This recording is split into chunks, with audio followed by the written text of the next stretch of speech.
अजीज़ दोस्तों नमस्कार। अजीज़ दोस्तों, अमेरिका ने पाकिस्तान के मिसाइल प्रोग्राम पे कुछ पाबंदियां डाली हैं।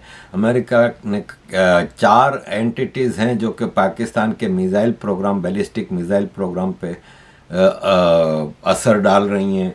वो अमेरिका समझता है कि ख़तरा है। कुछ अमेरिकन स्पोक्स पर्सनस हैं, उन्होंने ये कहा है कि पाकिस्तान ऐसा बैलिस्टिक मिसाइल डेवलप कर रहा है जो कि अमेरिका तक पहुंच जाएगा, जबकि ऐसा कुछ नहीं है। भारत के पास पाकिस्तान की रेंज जो है मिसाइल्स की, उससे ट्रिपल रेंज वाले मिसाइल्स हैं, लेकिन पाकिस्तान अभी मेरा ख्याल है कि इतना ज़्यादा आगे नहीं पहुंच सका कि अमेरिका तक पहुंचे। लेकिन बहरहाल अमेरिका का जो इशारा है वो ऐसा है कि अमेरिका खाली जो यूनाइटेड स्टेट्स ऑफ अमेरिका जो है वही नहीं है। अमेरिका के लिए वो भी जगहें हैं जहाँ के अमेरिका के फ़ौजी अड्डे हैं, जैसे कतर है, सऊदी अरब है, दुबई है, या इज़राइल है, तुर्की है। मुख्तलिफ़ जगहों पे अमेरिका के फ़ौजी अड्डे हैं और वो ख़तरे में आ सकते हैं कि आफ्टर ऑल पाकिस्तान अमेरिका का बचुंगड़ा है, अमेरिका का पपिट स्टेट है, अमेरिका की सैटेलाइट स्टेट कह लें, अमेरिका का ग़ुलाम है। लेकिन अमेरिका पाकिस्तान पे भरोसा नहीं करता।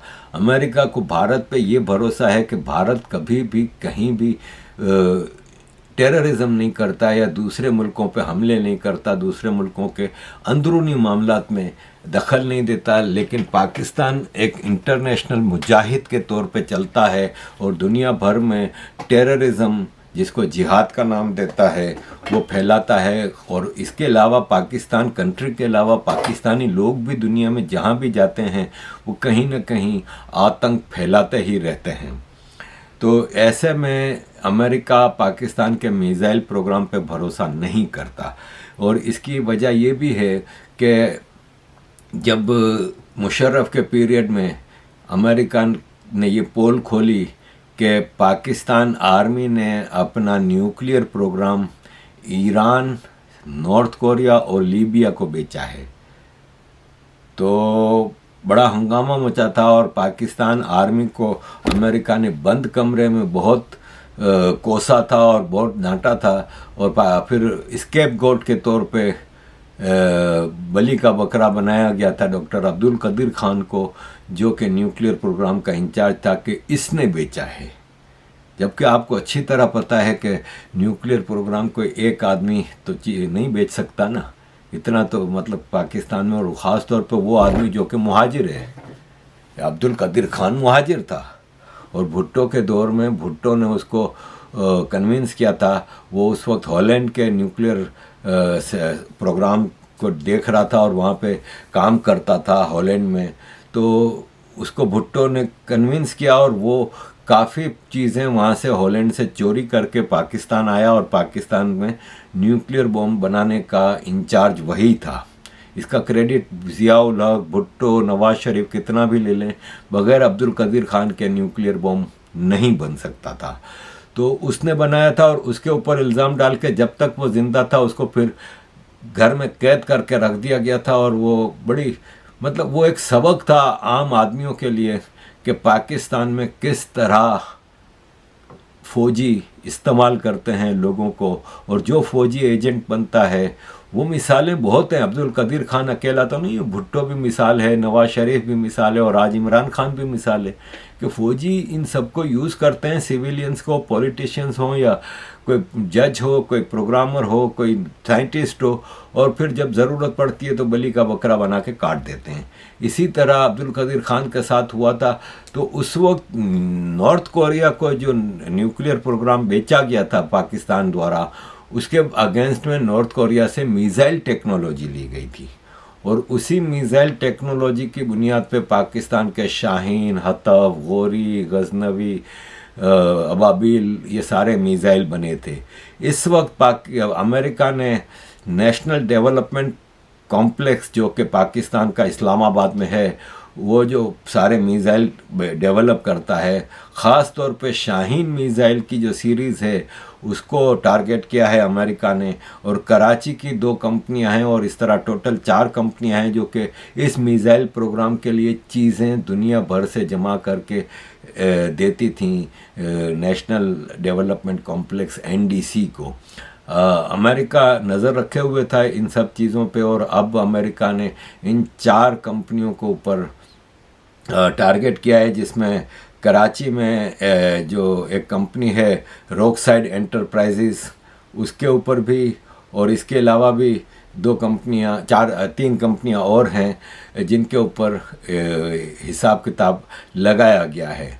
आदिल राजा इस पे बहुत खुश हैं कि ये देखो हम अमेरिकन पाकिस्तानियों ने ये सब किया है और ISI और मिलिट्री जनरल्स को इन सैंक्शंस का निशाना बनाया गया और ये हमारा कारनामा है वगैरह वगैरह। लेकिन देखें इमरान खान के लोग अब गद्दारी जो पाकिस्तान के जो डिक्शनरी है उसमें गद्दारी के टोटल वो हो गए हैं, जैसा कि फौजी प्रोडक्ट्स का बाइकआउट PTI करवा रही है जिसका असर बहुत पड़ा है। मतलब फौजी फूड्स ने इनका मिल्क है नूरपुर मिल्क, उसकी कीमत 70 रुपये घटा दी है। और ये है कि ये देखें ये सीमेंट फौजी सीमेंट जा रही है उसका ट्रक रोक लिया पठानों ने। और मतलब हर जगह, और पाकिस्तान में फौजी प्रोडक्ट्स की जो इस वक्त बाइकआउट है उसको फुल फ्लेज तो नहीं कह सकते कि कामयाब है, लेकिन काफ़ी फ़र्क पड़ा है जिसकी वजह से फ़ौजी परेशान हैं। क्योंकि फ़ौजियों का मेन मकसद तो माल बनाना है, और नाम लेते हैं कि ये शहीदों के लिए फ़ौजी प्रोडक्ट्स बेची जाती हैं, शहीदों की फैमिली।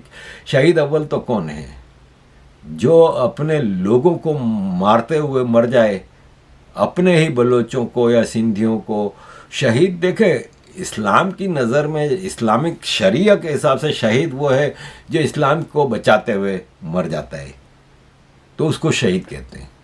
ये तो कौन सा इस्लाम बचा रहे हैं, ये कौन सा पाकिस्तान बचा रहे हैं? ये अपनी दौलत, अपनी हेजेमनी, अपनी जो सरदारी है, जो चौधराहट है, जो कंट्रोल है पाकिस्तान, तो उसको बचाने के लिए सिंधी, पंजाबी, बलोच, पख्तून सबको मार रहे हैं। आज पंजाबी को मार नहीं रहे, लेकिन पंजाबी थोड़ा बहुत इमरान खान की वजह से उनके हिसाब किताब में आया है, वरना सारा गुस्सा इनका पख्तूनों की तरफ ही जा रहा है। तो ऐसे में सिंधियों में अगर आप देखें तो मैंने पहले पीपल्स पार्टी की डिटेल में बताई है, ये पीर पगारा है, ये सिंध का एक बहुत बड़ा वडेरा है और ये सिंध में बहुत बड़ा असर रखता है आम पब्लिक में। ये हमेशा से पाकिस्तान आर्मी का एजेंट रहा है। ज़ियाउल हक ने जब 1985 में मार्शल लॉ ख़त्म करके एक डमी इलेक्शन कराए थे नॉन पार्टी बुनियाद पे, आज़ाद, हर कैंडिडेट इंडिपेंडेंट था, पार्टीज़ को अलाउड नहीं था इलेक्शन में हिस्सा लेने का।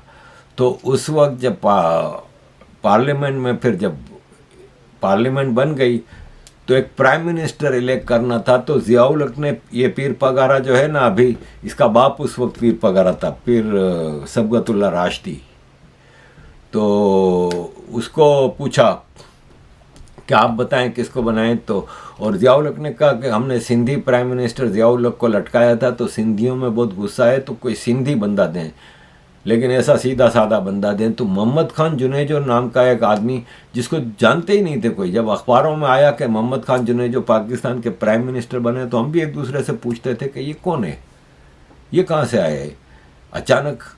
तो ये पीर पगारा का आदमी था। उस वक्त कराची में जो पीर पगारा का घर था उसको किंगरी हाउस कहते थे, वहाँ पे सब जमा होते थे और सारा खेल उधर होता था। रोज़ अखबार की हेडलाइन पीर पगारा का बयान होता था। ये हमेशा से फ़ौज के इंटरेस्ट को सर्व करते रहे, और अब जब ये फ़ौजी प्रोडक्ट्स का बाइकआउट चल रहा है तो इस पर ये भाई साहब अचानक अपने बिल से निकल के आ गए और इन्होंने कहा कि आर्मी को सपोर्ट करना चाहिए, हमें पाकिस्तान आर्मी को सपोर्ट करना चाहिए, लंबा चौड़ा बयान दिया। इसी तरह POK में जो आजकल आंदोलन चल रहा है उसमें क्या हुआ कि आंदोलन के दौरान कुछ लोगों ने वहाँ से पाकिस्तान का झंडा हटा दिया और वहाँ से जिन्ना की फ़ोटो हटा दी। तो ये है कि फ़ौरन मुख्तलिफ पॉलिटिकल पार्टीज़ जो पीओके की हैं उन्होंने फ़ौरन एक्सक्यूज़ और माफ़िया मांगनी शुरू कर दी कि नहीं, हमारी जंग ऑर्डिनेंस के ख़िलाफ़ थी जो पीओके के ऊपर ऑर्डिनेंस इस्लामाबाद से आया था, वरना हम पाकिस्तानी अवाम या पाकिस्तान के झंडे के ख़िलाफ़ नहीं। और यह है कि कुछ लोगों ने ये काम किया है, वरना हम ऐसे नहीं है। तो ये पाकिस्तान फ़ौज के एजेंट पाकिस्तान के हर हिस्से में मौजूद हैं, चाहे वो पीओके हो, सिंध हो, बलूचिस्तान में जैसे सरफराज बुगटी आजकल चीफ मिनिस्टर बना हुआ है, पंजाब में शरीफ ख़ानदान है, और केपी में भी फजलुर रहमान। आफ्टर ऑल कितने भी इनके झगड़े हो जाएं, लेकिन है इन्हीं का बच्चा। फिर जमात इस्लामी केपी में काफ़ी स्ट्रॉन्ग होल्ड रखती है, वो भी इनकी है। केपी से याद आया कि मामलात के पठानों के हवाले से बहुत ख़राब हैं। ये ex speaker National Assembly Asad Qaiser ने कहा है कि पाकिस्तान ख़ासकर इस्लामाबाद पख्तूनों के लिए नो गो जोन बन गया है। पश्तू बोलने वालों को पकड़ते हैं, फिर पैसे लेके छोड़ते हैं। इस्लामाबाद पुलिस और फौज की चांदी लगी हुई है। यही बंगालियों के साथ होता था 71 में, यही बलोचों के साथ हो रहा है, और यही अब पख्तूनों के साथ हो रहा है। ये एएनपी के एमएल वली खान हैं, जो कि शर्म आती है कि ये एएनपी के चीफ बने हुए हैं। वो एएनपी जो बाचा खान की होती थी, इसके बाद वली खान की होती थी, इन्होंने हमेशा आर्मी के ख़िलाफ़ डट के मुकाबला किया है। आज ये आर्मी के जूते चाट रहे हैं, लेकिन बहरहाल इन्होंने एक असेंबली में पख्तूनों के लिए स्पीच की है। लेकिन मैं इसको एक शर्त पे रोकता हूं। DGISPR फौरी तौर पे तमाम पुख्तून कौम से माफी मांगे। ये कुदरती वसाइल हम जहेज में बिल्कुल चेयरमैन साहब नहीं लेकर आए। ये कुदरती वसाइल उस जमीन पे है जिस जमीन पे हम पैदा हुए हैं, और उस पे हमारा पूरे का पूरा हक है। ये कौन होते हैं हमारे कुदरती वसाइल को चोरी करने वाले? ये किस हैसियत से हमारे कुदरती वसाइल को चोरी कर रहे हैं? मैं तफसील में जाऊंगा। अगर ये इस बात से वापस ना हुए, या अगर इन्होंने इस बात पे माफी नहीं मांगी, फिर मैं तारीख खोलूंगा। तारीख सबके सामने खोलेगा। हम अल्हम्दुलिल्लाह 100 साल तारीख रखते हैं। बादशाह खान ने अगर अंग्रेज के खिलाफ जदोजहद शुरू की तो इस बात पे शुरू की कि इस जो ज़मीन पुख्तूनों की ज़मीन है, इस पे इख्तियार वसाइलों का और इधर हुकूमतों का इख्तियार इस कौम के बच्चों का है। वही पाकिस्तान जब बना, पहले पार्लियामान में बादशाह खान की तकरीर है कि हम आपके साथ चलने को तैयार हैं, मगर अब यह है कि पख्तून चीफ मिनिस्टर जो है केपी का, अली अमीन गंडापुर, इसने कहा कि मैं अपनी बात पे कायम हूँ। अगली बार हम पुरअमन नहीं रहेंगे। अगर अगली बार हमारे आंदोलन पे हथियार निकलता है सामने से, तो फिर हम भी हथियार निकालेंगे और बताएंगे कि भागता कौन है। तुम्हें आवाम ऐसे निकालेगी जैसे कि बांग्लादेश को भी लोग भूल जाएंगे। अजीज़ दोस्तों, पीटीआई पे तो मामला चल ही रहे हैं। पीटीआई के दौर में हरमीत सिंह नामी एक सिख को इलेक्शन में जितवाया गया था, क्योंकि खालिस्तान मूवमेंट को पाकिस्तान बहुत ज़्यादा आगे बढ़ा चढ़ा के वो कर रही थी। तो वो सिखों को अट्रैक्ट करने के लिए कि देखें पाकिस्तान में सिखों को तो इलेक्शन में भी जितवाया गया, फलान ढुमकान। अब उस हरमीत सिंह के खिलाफ एंटी स्टेट होने का गद्दारी के केसेस बनाए गए हैं। पहले तो हम इसको पूरी दुनिया में दिखा रहे थे कि देखें हमने एक माइनॉरिटी, एक सिख को इलेक्शन में जितवाया और हमने इसको मिनिस्टर बनाया, लेकिन अब उसके खिलाफ गद्दारी के मुकदमे शामिल हो गए हैं। अजीज़ दोस्तों, इस देश में सिविलियंस की तो कोई औकात ही नहीं है। अजीज़ दोस्तों,